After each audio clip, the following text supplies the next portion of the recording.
Hi best friend! So for today's video, magluluto tayo ng sopas. Ang ginagawa ko sa pagluluto ng sopas ay pinapakuluan ko muna yung pangsangkap natin na sahog na chicken at liver. Ito ang ginamit ko ditong chicken ay ang pitso o breast. Tapos yung liver ng manok, atay. So ayan siya, pinapakuluan ko na siya at lalagyan lang natin ng iodize or salt. Yan. Tapos, pakuluan lang natin. Kaya ko siya pinapakuluan ng ganyan kasi kinukuha ko dyan yung broth or yung sabaw para mamaya gagamitin natin para mas malasa siya. Lalagay na tayo ng star margarine. Star margarine yung gagamitin natin para mas mabango siya. Iba yung lasa niya kasi kapag star margarine yung gamit natin. Kumuha lang ako ng isang kutsarang star margarine, 1 tablespoon. Pero hindi ko nalalagyan ng mga sukat-sukat mga best friend kasi depende yan sa inyo kung gaano kadami ang inyong lulutuin. So, tansya-tansya lang to. So, ilalagay na natin yung ating sibuyas. Pinapakita ko lang kung paano ako magluto ng sopas. Ganito ako magluto ng sopas, best friend. Kanya-kanya tayong version ng pagluluto ng sopas. Ang bango. Iba talaga ang ng aroma ng star margarine kapag siya ang ginamit mo. O, star margarine, baka naman. Antayin lang natin na mag golden brown yung kulay ng ating sibuyas at bawang. Mag-iba yung kulay niya. So, ganyan. Pagkatapos niyan, ilalagay na natin yung ating pinakulan kaninang chicken. Inano ko na, ginanito ko na siya, best friend. Hinimay-himay ko na ng ganyan. Tapos yung atay, in-slice ko ng ganyan. Hindi ko na pinakita sa inyo kanina.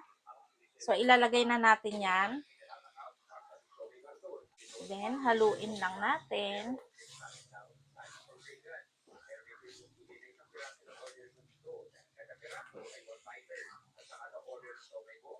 And then, ilalagay natin yung hotdog. Ni-slice din natin ng ganito. Yan.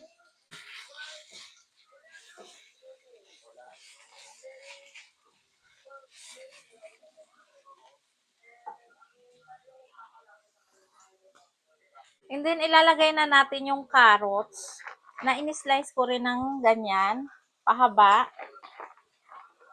Yan.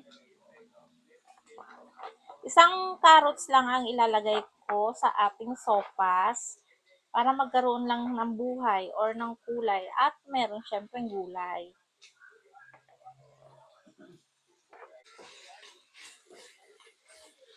Then, halu-haluin lang natin.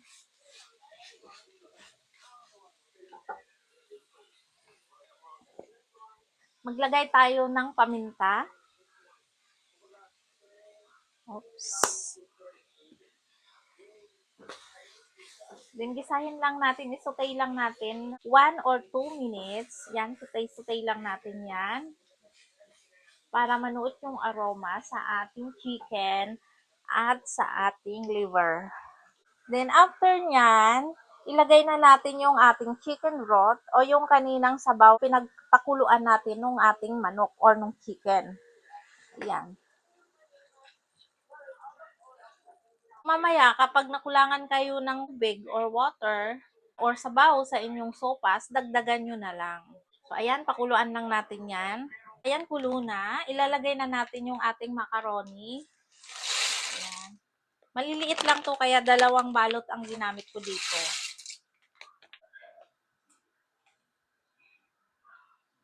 Then, maglalagay tayo ng chicken cubes.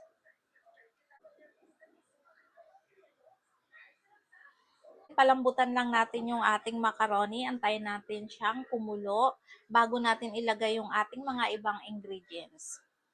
So, eto, malambot na yung ating macaroni.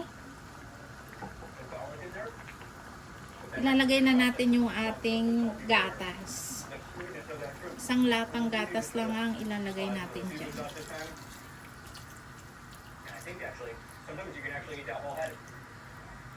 Cup yan, best friend, yung nilagay ko dyan, na isang lata. Yan. And then, mag-add tayo ng seasoning, pangpalasa. Kunting-kunti lang kasi meron na tayo kaninang chicken cubes. Then, ilagay na natin yung ating repolyo or cabbage.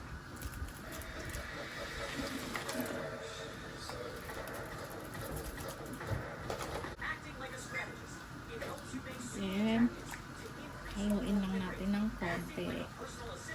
Tikman nyo, best friend, kung okay na yung lasa, ha. Kapag kaya hindi pa okay yung lasa sa inyo, mag-add kayo ng seasoning or pampalasa. And mag-add kayo ng tubig kung kulang pa sa inyo. Sa akin kasi okay na yan. And maglalagay tayo ng egg, best friend, nilagang egg. Naglaga ako kanina ng egg. Ayan, ni-slice ko lang, hinati ko lang siya sa gitna. And then ilalagay lang natin dyan sa ibabaw.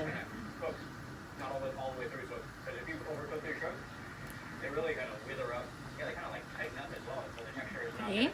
You know when they're overcooked and they're not nearly as good. But this one is fried in quite a lot of oil with a lot of garlic as well. A heap of garlic. Oh man. Ready to serve na yung ating sopas. So, ayan na ang ating sopas. So, kain tayo, best friend. Maraming salamat sa panunood. God bless us